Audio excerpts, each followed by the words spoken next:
minds towards you and not of things of this world, not of what happened this week or what's going to happen this weekend or next week or school's about to start. So not on all that other stuff, Father God, but I just pray that right now, Lord Jesus, you just enter every heart and soften every heart to your voice and just your presence right now in Jesus' name.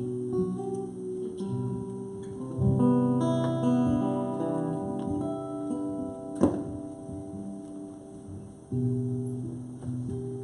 Y'all go ahead and grab a seat. High five somebody on your way back to your seat.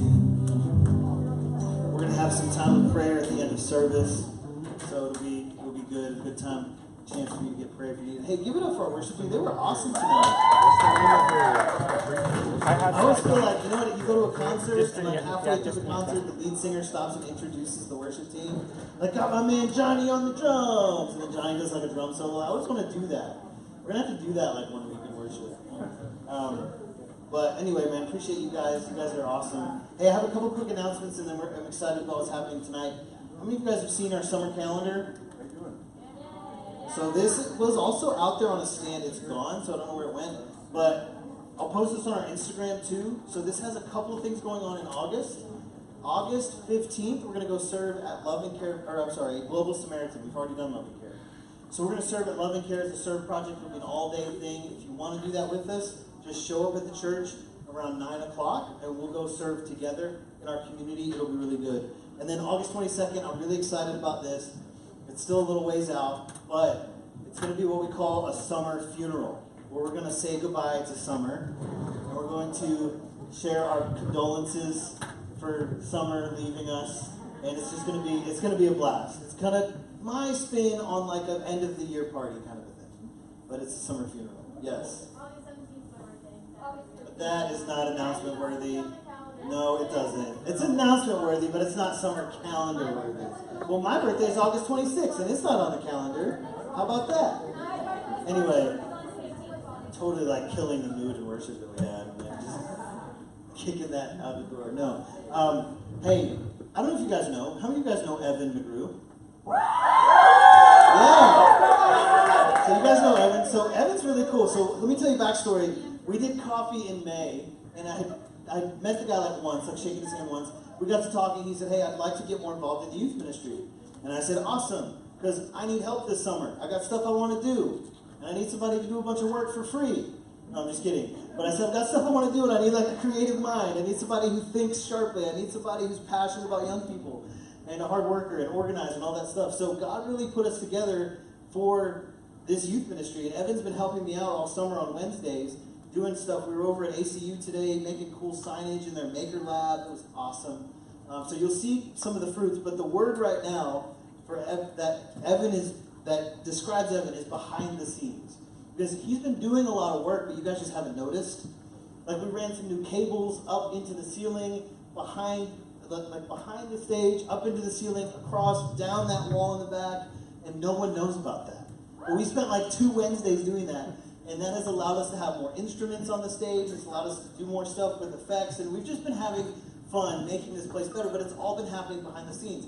Well, tonight I'm going to give Evan the microphone and let him share. And he's going to preach to us tonight. And I'm excited because he's extremely passionate. He loves the Lord. And I think it's going to go in line with kind of what Leah was talking about some of us feeling disconnected, distant, or feeling like we have. I've talked to a lot of people today that, man, just had a rough week. Just had it was just junk going on at home. This was a rough week.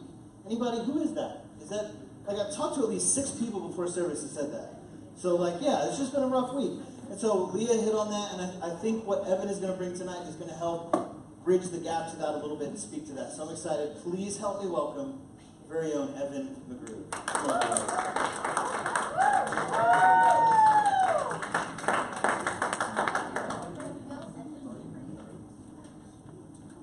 Awesome.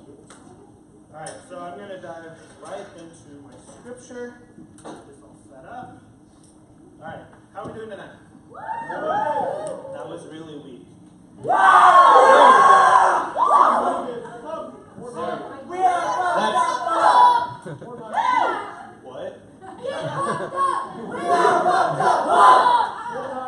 That was so lost.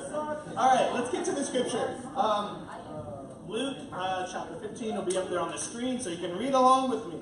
All right, 15 starting in verse 11.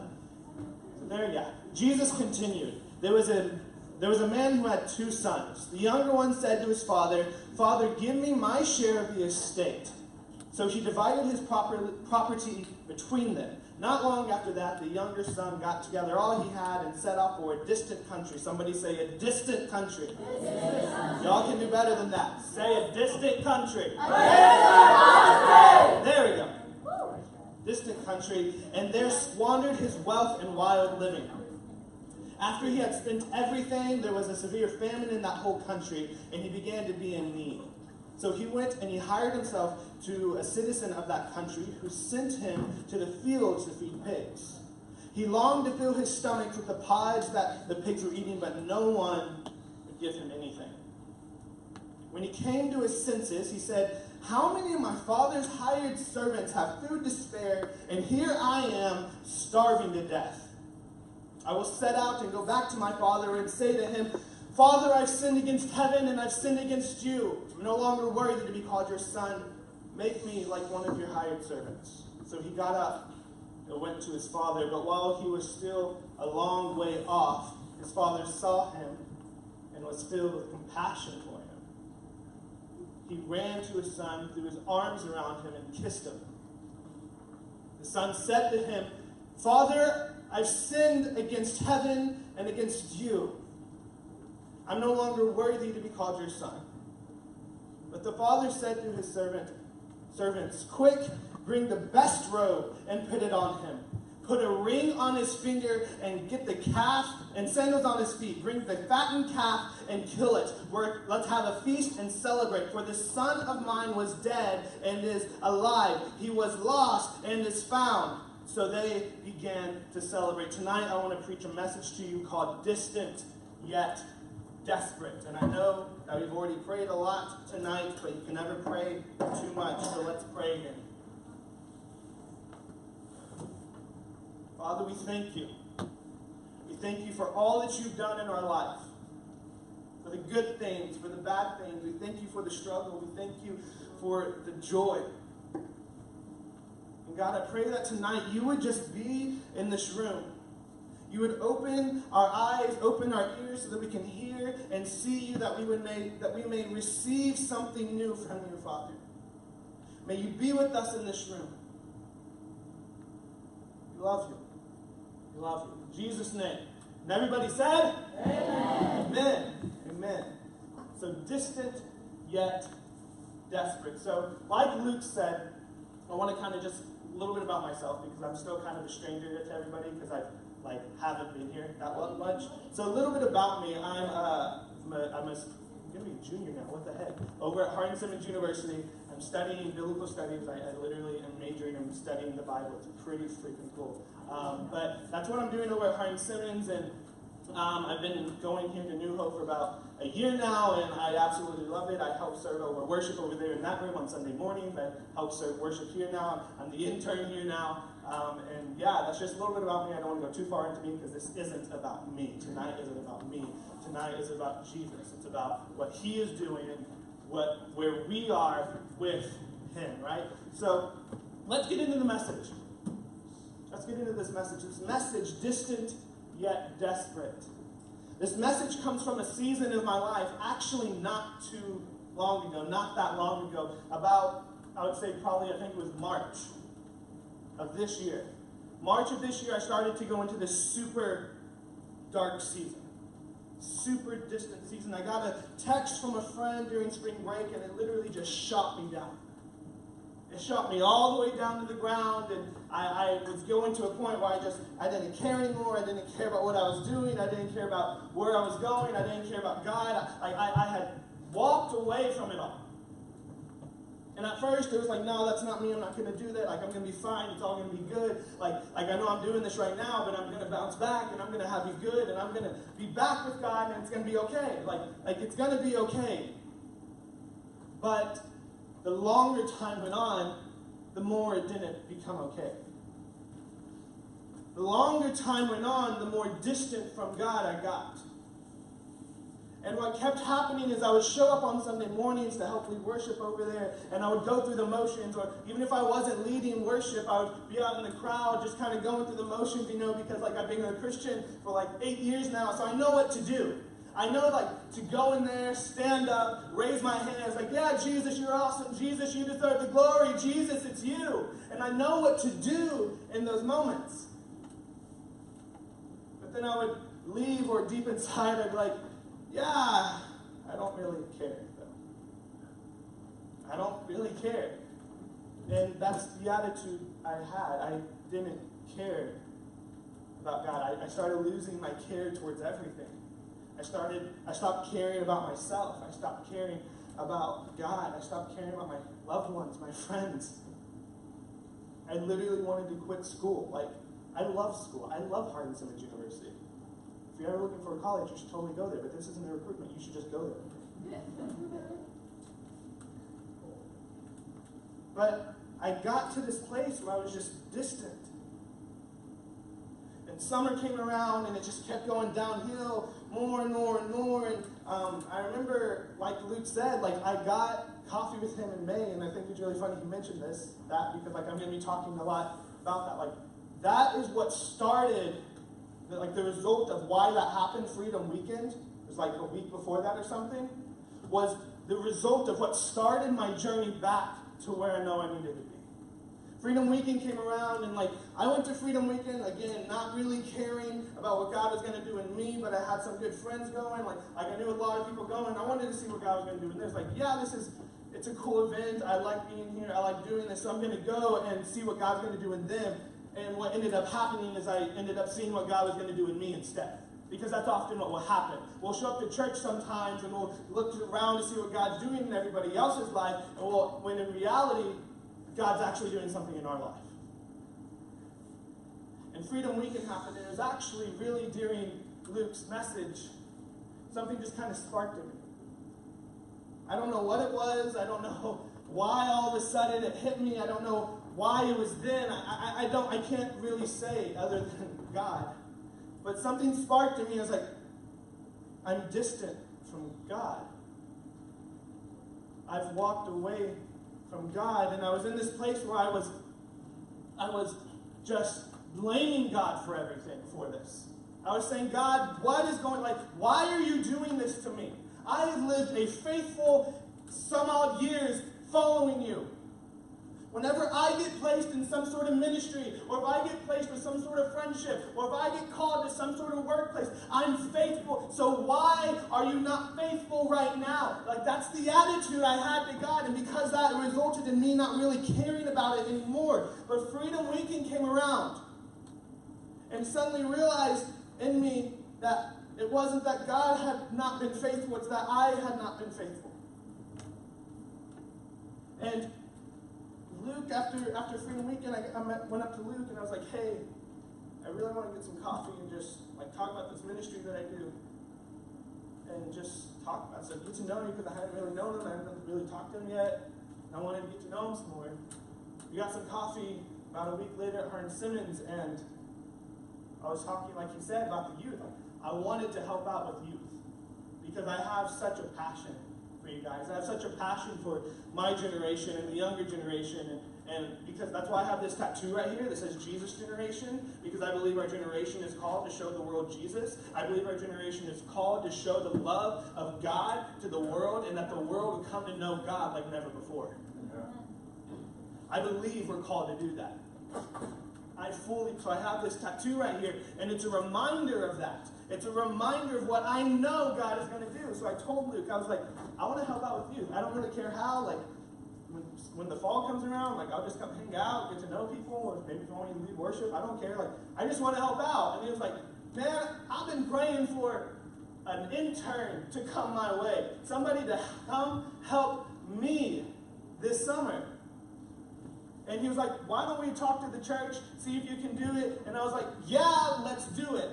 I'm totally down with that. I am so down with that, because inside I still had this mentality of I don't really care, but Outside, I knew that I needed to care, so I knew this action, this one step with this internship, being here, helping out with you guys, serving at the church, would help me on that journey back to God.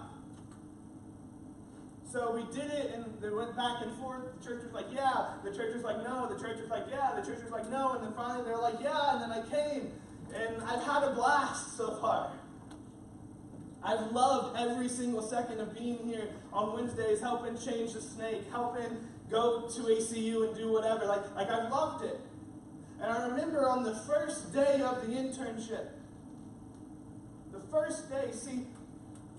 the weeks following the internship, let me backtrack a little bit. The weeks following the internship were probably some of the darkest weeks of this season, of this distant season. Like this idea of I don't care, went to the max. See, in my life, I've been alive for 20 and a half years.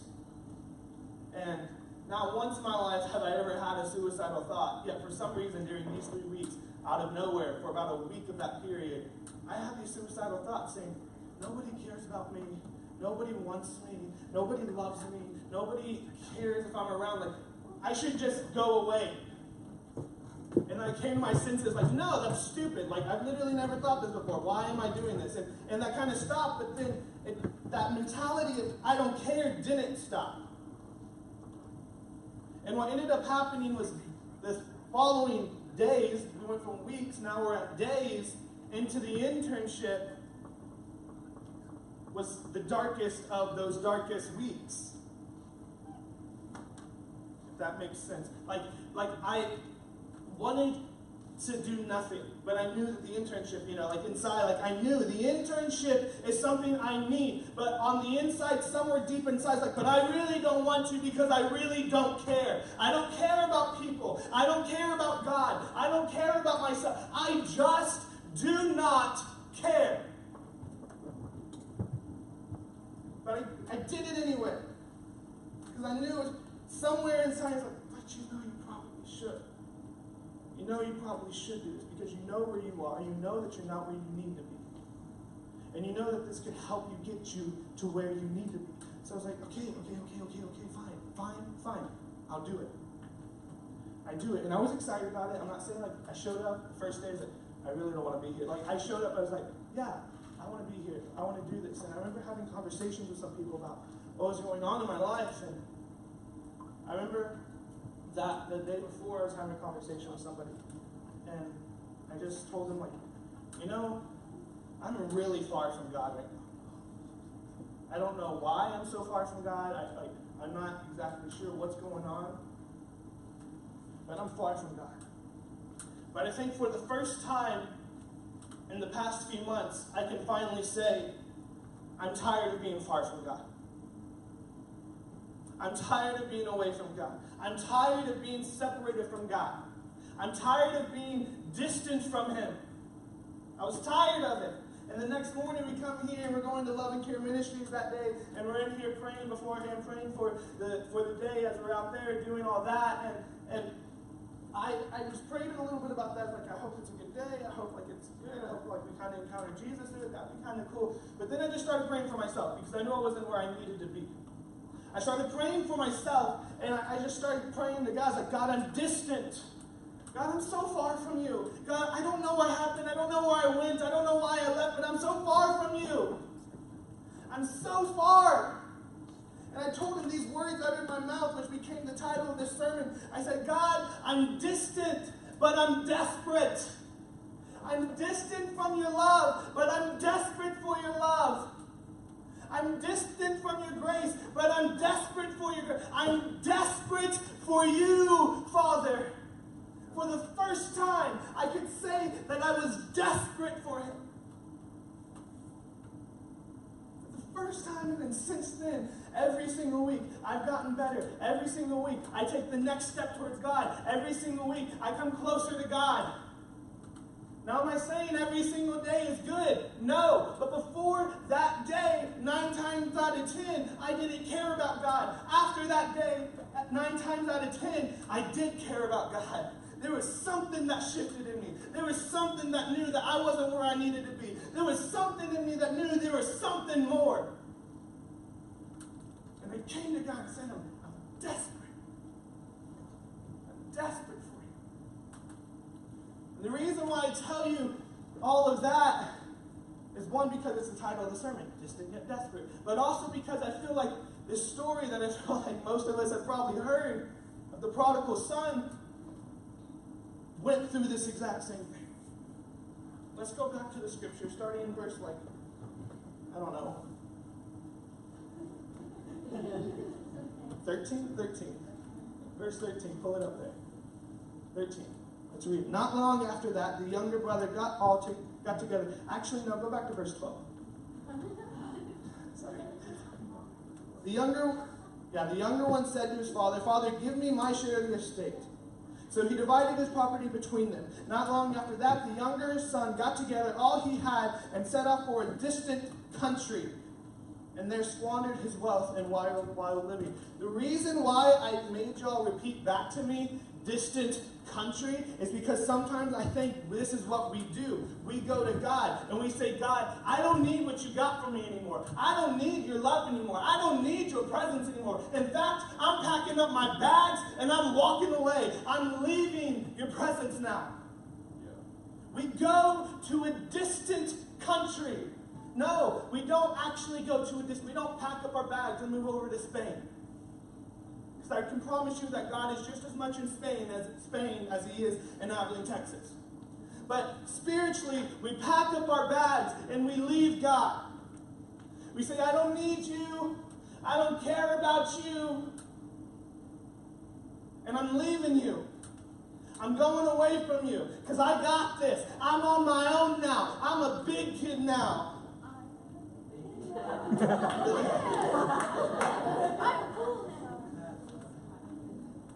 But this is what the son did. The son went to his father. He's like, I don't need you. I don't need you anymore. So I'm leaving you. And I think what will happen often, we don't see this in the story, but at some point, we get to this point where we're just asking God, where are you? Though we were the ones who left God, we're looking to God like he left us. The reality is that God isn't distant. We are distant. We are the ones who walked away. We are the ones who say, God, I don't care anymore. God doesn't look at his child and say, I don't care anymore. And flick us across the spiritual world to some other dimension where we are with God. No, we did this. We need to quit looking to God and blaming him for our problems. Saying, God, I'm lonely. Why did you leave me? Because if I remember correctly, the scriptures say that while we were faithless, he is faithful. What does that mean? That means when we had no faith in God, he still had faith in us. When we had no love for God, when we said, God, I don't love you, he still had love for us. He said, I love you more than I love myself. When we left God, he was saying, why don't you come back home? Yet for some reason, we like to turn to God and point the finger at him and say, God, you're the one who left me. This is why I left. This is why I left. Because you weren't really with me. You weren't really loving me. You weren't really for me. You weren't really with, you just didn't care about me. That's why I left. And we can't let that happen. We can't let this happen. We can't come to God and say, you left me, because he never left you. He's never left you. And he will never, ever, ever, ever, ever, ever, ever, times like infinity, leave you. It doesn't matter how far you go. It doesn't matter where you go. It doesn't matter what you do. The reality is that God has never, is never, and will never leave you. He's never going to let you down. He's never going to walk away. But this is what we do. We get tired of church. We get tired of what happens. We get tired of showing up and seeing all these other people. It's like, they don't really mean it. They don't really mean it. They don't really mean it. Until one day we don't really mean it. That's what happens.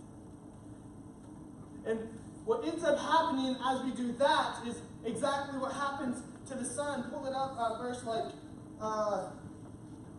14. Verse 14. Is it up there? Yeah, next to the 13. It says, after he had spent everything, there was a severe famine. Somebody say famine. In the whole country, and he began to be in need. What does that mean? What that means is, physically, there was a famine, like nothing was growing, there was no food, there was no vegetation, like he couldn't survive, and he spent everything he had on all this crap of the world.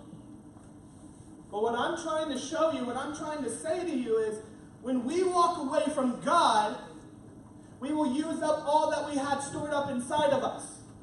We will use up all the love. We will use up all the grace. We will use up all the presence, all the power, and to a point where we have nothing left. And what will happen is there won't be a physical famine in our life, but there'll be a spiritual famine in our life.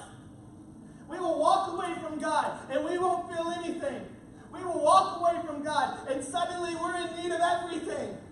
Why? Because we gave everything away. We gave it all to the world. We gave it all to that person. We gave it all to drugs. We gave it all to partying. We gave it all out there instead of all to Him. And we get to this point where we're just desperate. We're distant from God, and now we got nothing left, and now we're desperate. We're desperate. We're in a dry season. Desperate season. But we need to understand that dry seasons are not dead seasons. Dry seasons are not dead seasons. What does that mean? Is that you may be in a complete dryness of your spiritual life. You may not pursue after God. You may not pray to God. You may not read the Bible. You may not do this. But that does not mean you're dead spiritually. That just means you're dry. That just means you're distant. And what happens when we become desperate? You know what happens when we become desperate? What happens is that when we're desperate for anything, we'll do anything. We will do anything at all to fill that void of need in our soul. We'll do anything at all. And this, let me tell you, this is the enemy's favorite playground to play on. When you are desperate for anything. Because he knows he can throw anything at you and you will accept it. He knows he can throw anything at you and you'll be like, yeah. Give him more. Come on, keep giving it. Come on. Yeah. Like, this is what will happen when we're desperate for anything. We will do anything. And the enemy loves it when we'll do anything. He loves it when we're willing to try to shove anything into the God-shaped hole in our soul. That's hard to say, hole in our soul. Like, the enemy loves it. He will throw anything at us. He'll throw people at us. He'll throw addictions at us.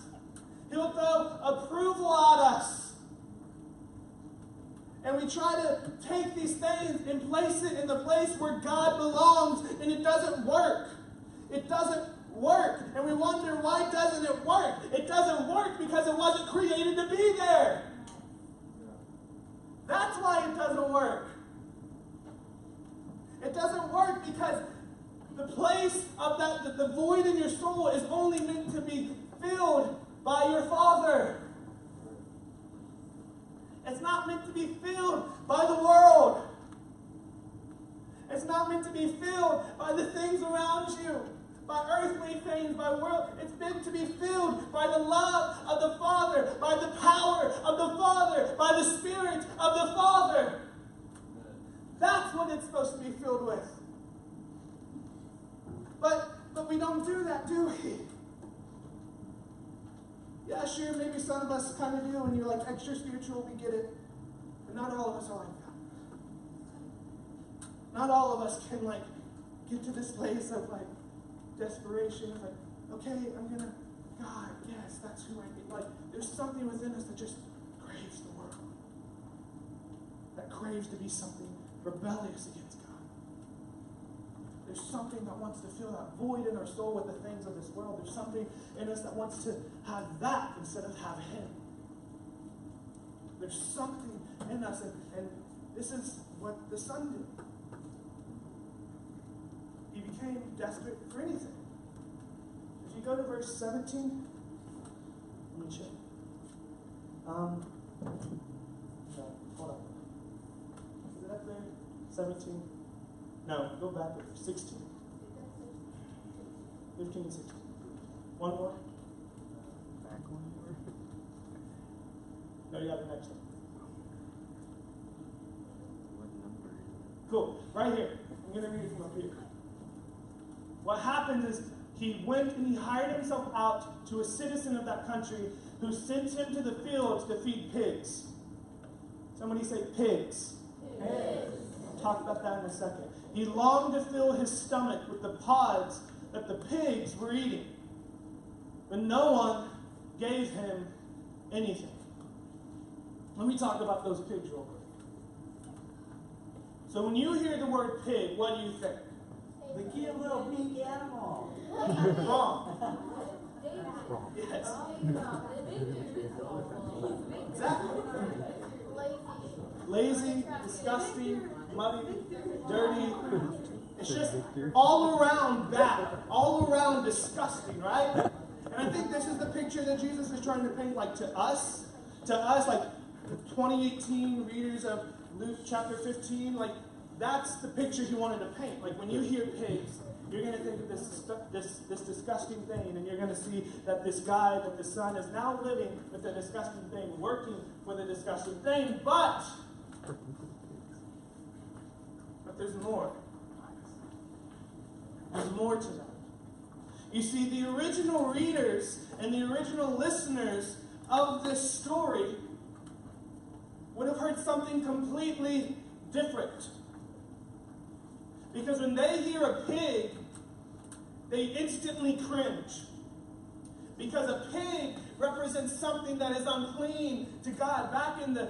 Way back in the Old Testament, the book of Leviticus, full of rules and all these other stuff, like it says, don't eat pig because they're unclean to God. Don't eat the pigs because they're unclean to God. So when Jesus says he went to go feed the pigs, the original listeners of this story would have been like, why? Why did he go to the pigs? Why did he go there? Like, there's so many other things he could have done. Why did he choose the pigs? And the picture I'm trying to paint to you today is because they saw pigs as unclean to God. And what happens is when you're desperate for anything, you will run to the thing that is unclean to God.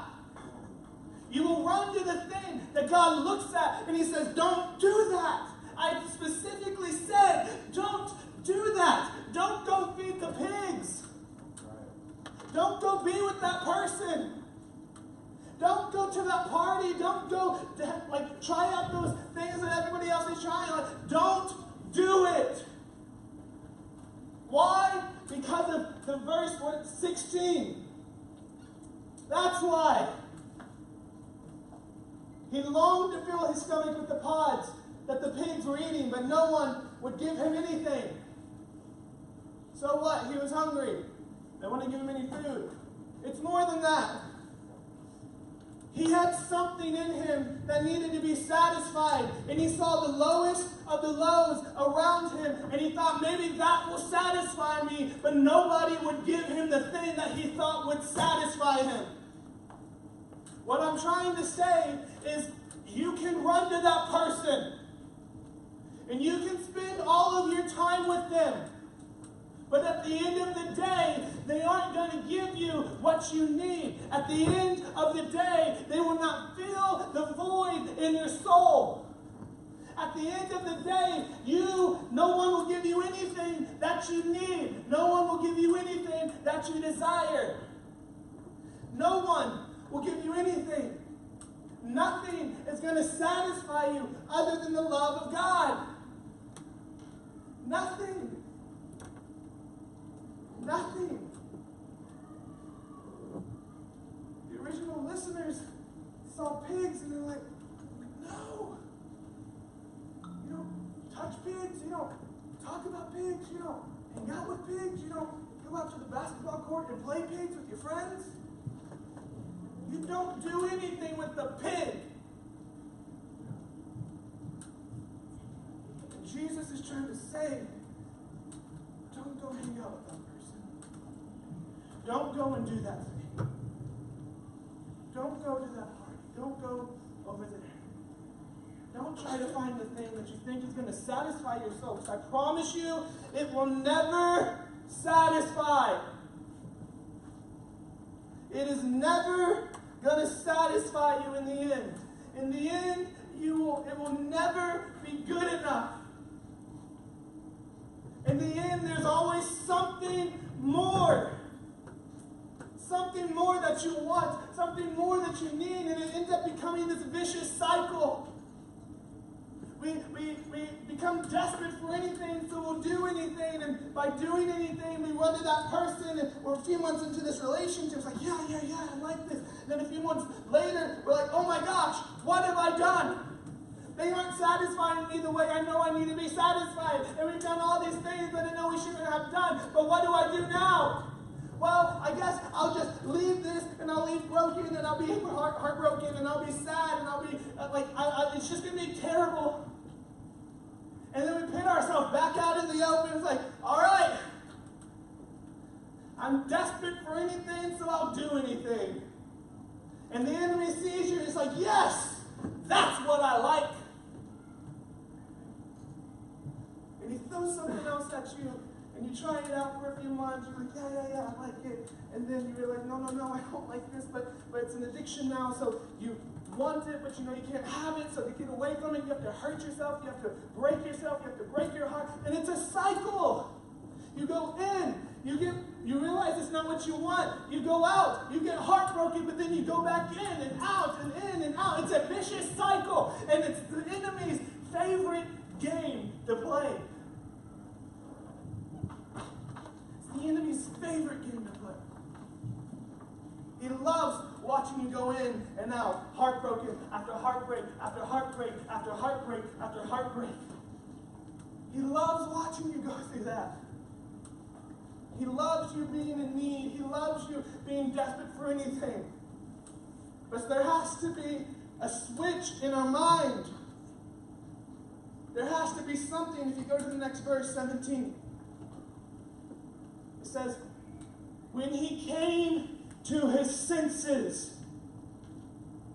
Some of us need to come to our senses and realize that nothing is going to satisfy our soul the way God satisfies our soul.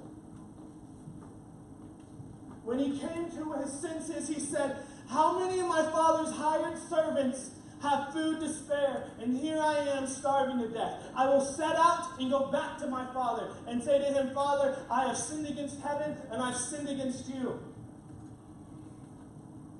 Go to the next one. I'm no longer worthy to be called your son. Make me like one of your hired servants. So he got up and went to his father. He came to his senses. What happened is he realized, that's the first point, he realized how good his father truly was to him. He started thinking back on his life and he's like, oh my gosh, like here I am living an absolutely terrible life. And if I'm remembering correctly, the people that were living the lowest of the lows in my father's household are living better lives than the life I am living right now. So what he does is he decides that, like, all right, I'm going to go home because I know this is what's best. Like, I know that my father is good to me. He was always good to my family. He was always good to me, my brothers, and all of it. Like, to his servants even. Like, he was always good to us. So I'm going to go back, and I'm going to tell God, like, Father, I'm sorry. I'm sorry I've sinned against you. I'm sorry I've sinned against heaven. I'm not worthy to be called your son. Just take me as one of your servants. He realized how good his father truly was. And I think it's about time that somebody in this room realizes how good your father actually is. How good he actually is to you. How much he loves you. How much he cares for you. The fact that he died on a cross just to know you. He cares and he wants you. And that's the beauty of the gospel. Right there. Not that he needs us, but that he wants us. He doesn't need us. You think he needed that first generation of Israelites to go into the promised land? No. That's why he said, you're not going into the promised land. And he rises up a new generation and says, you're going into the promised land. See, he wanted the first generation to go into the promised land. But they said, no thanks, we're good traveling the desert. We're good being distant from you. We're good being desperate for everything else but you. And I think that's how we are sometimes, with God. But it's time that we realize that, no, my God is good. No, my God loves me.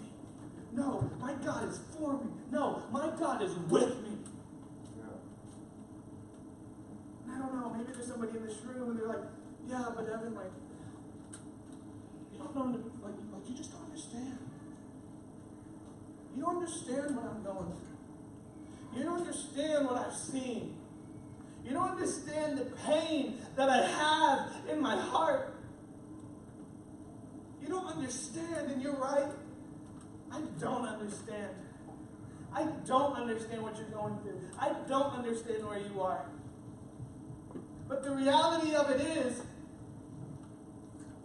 that you cannot let your bad situation change your good God. You cannot let what you are going through change who your Father is. You cannot let the bad things happening to you change how good and how loving your Father is, so that person doesn't show you love. But friend, I came to tell you today that your God will always show you love. No matter where you are, no matter what you're doing, no matter what's going on in you, He will always show you love. Always. Your bad situation does not change your good God, but your good God can change your bad situation. It doesn't matter what situation it is. He can change it. And it's time we realize that it doesn't matter what's going on around me. It doesn't matter what's happening to me. It doesn't matter what's going on. But my God, He's good. My God, He's great. My God, He's loving. My God, He's everything I need and more. So don't go around saying, my God's not good, because I promise you what? Like, how long ago was camp? For those who went to camp a couple of weeks ago, whenever you're singing, they're like, man, my God is so good. And now you're like living your life like, my God isn't good. He's not good anymore. Guys, listen, the author of Hebrews writes that Jesus Christ is the same yesterday, today, and forever. So if He was good doing that weekend, He's good doing today. And He's going to be good until tomorrow. And He's going to be good 10 years from now, and 50 years from now, and thousands of years. He will always be good. He was good whenever you realized He was good. He was good when you didn't realize He was good. And He's going to be good even when you don't know yet that He's good. He's always good. Always good. Every day, He's good. So good. So good. I was having a conversation with Him. I was praying. I was like, God, I'm getting really frustrated at how good You are to me. Because I'm not good to Him. said, why are you so good to me? It makes no sense. It makes no sense. So the son, let's get back to that. The son's walking home, right? He's walking home and he's practicing. I need 2 people, 2 volunteers. Who wants it? I don't care, just first 2 letters. You can play. Cool. 1, stand over here. I'm going to move some of this stuff. Stand up here on stage. And you over on the other side. Cool. So, he's walking home, right? And, you're going to, listen, right now, you're the father. All right? You're the father. Right now, you're sin. All right, so, father, world. Father, sin, right? That's who we got right here. And this is what's happening with the son. So the son is chilling over here with his father. He's yeah, I love my life. Father, you're so good to me. Thank you. You're welcome. You're so good to me. And then one day he's actually, you're not that good to me. I'm going to leave. And he starts walking away. He starts walking away. He starts walking away, trying to fill the void in his soul. Right?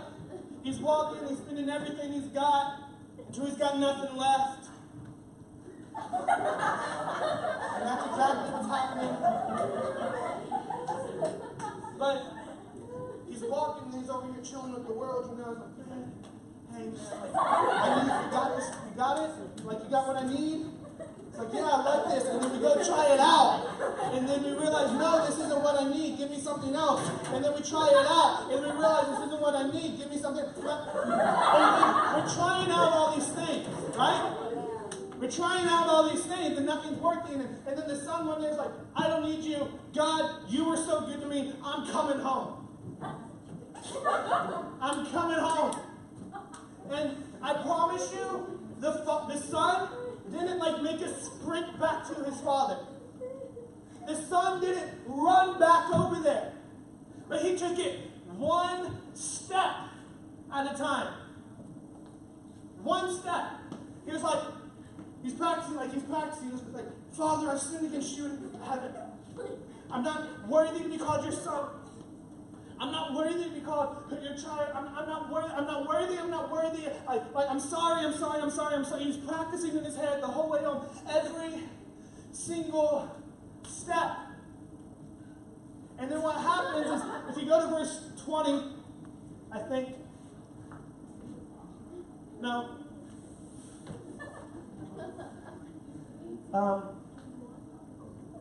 My Bible keeps changing. Yeah, it was verse 20. Yeah, it is this one. Verse 20. Yeah, verse 20. This is what's happening. Listen, he's walking, and then this happens. But while he was still a long way off, his father saw him and was filled with compassion for him. And he ran to his son, threw his arms around him, and kissed her. I'm not going to ask her to run to me, throw her arms around me, and kiss me. But I want you to understand that it wasn't when he got halfway that the father saw him. What happened is, whenever he turned his back from God and started walking away, the father didn't turn his back on the son. The father kept his eyes on him, watching where he was going, watching what he was doing. Every single step into sin, every single step into the world, trying out all these things. And then one day, the son said, I don't want this anymore. I want my father, my God, he's always been so good to me. My God, he's always loved me. He's always taken care of me. And what happens is he turns around back to his father while he was still a long way off. And the father sees him turn around and he runs to him. He runs to him. And what I'm trying to say is, whenever you walk away from God, but then one day you decide, I'm coming back to God, he sees you turn around and he's coming back to you. He's coming back to embrace you. He's coming back to love you, so you can have a re-encounter with him. And that's the second point. We have a re-encounter with the Father.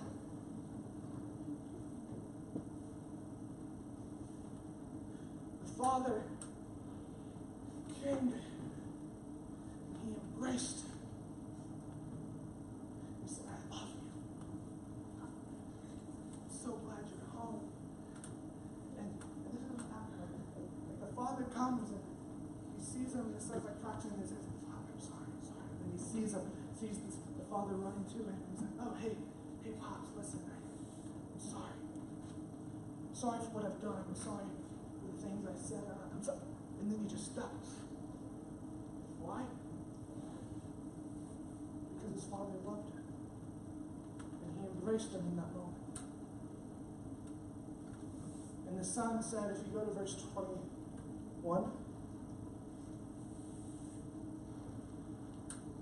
he said, Father, I've sinned against you and against heaven. I'm no longer worthy to be called your son. I think some of us will run back to God and we'll say, God, I'm sorry. I've sinned against you and against heaven. I'm no longer worthy to be called your son. I'm no longer worthy to be called your daughter. I'm not worthy. But I came to declare today that when you saw yourself as a servant, he saw you as a son. When you saw you as distant, he saw you as a daughter.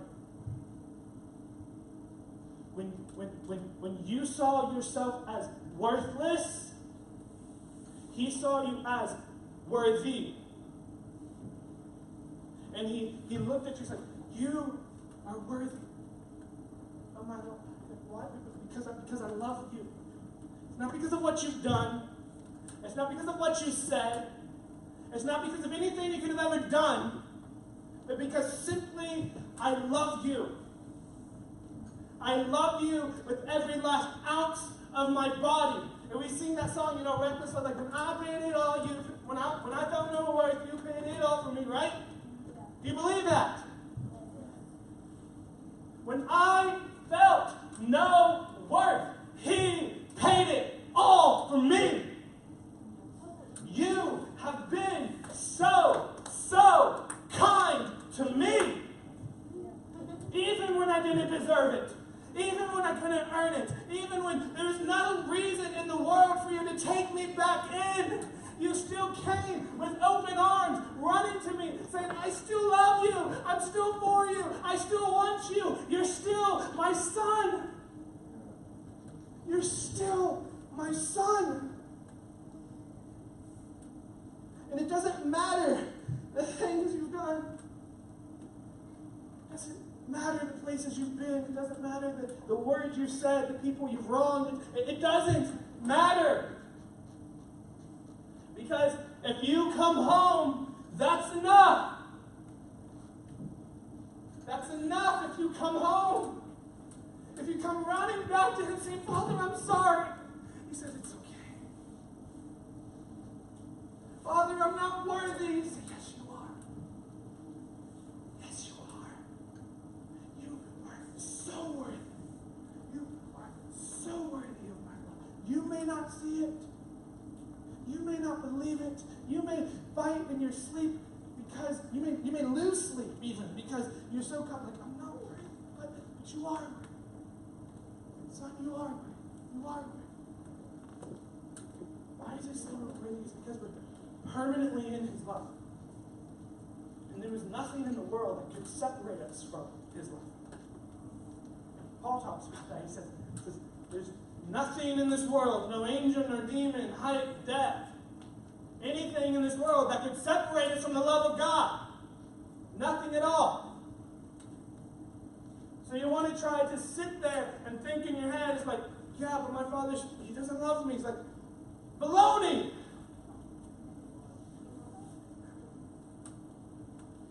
He says that nothing can separate you from his love. So if nothing can separate you from his love, then even when you are over here, hanging out in the world, living in sin. The Father's love was still reaching you. It was still coming to you. And to the day when you turned around to see His love, and you had that re-encounter with His love, you encountered it again. You said, oh my gosh, why did I ever leave? Like you're embracing me with both arms open wide. You're saying, let's celebrate. Let's kill the fattest calf and let's celebrate. What sense does that make? I just sinned against you.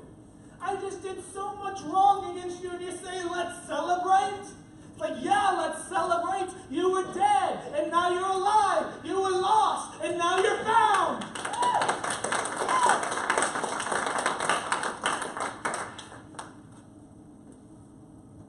Maybe you're lost tonight. If you're lost tonight, y'all can sit down, by the way. Maybe you're lost tonight.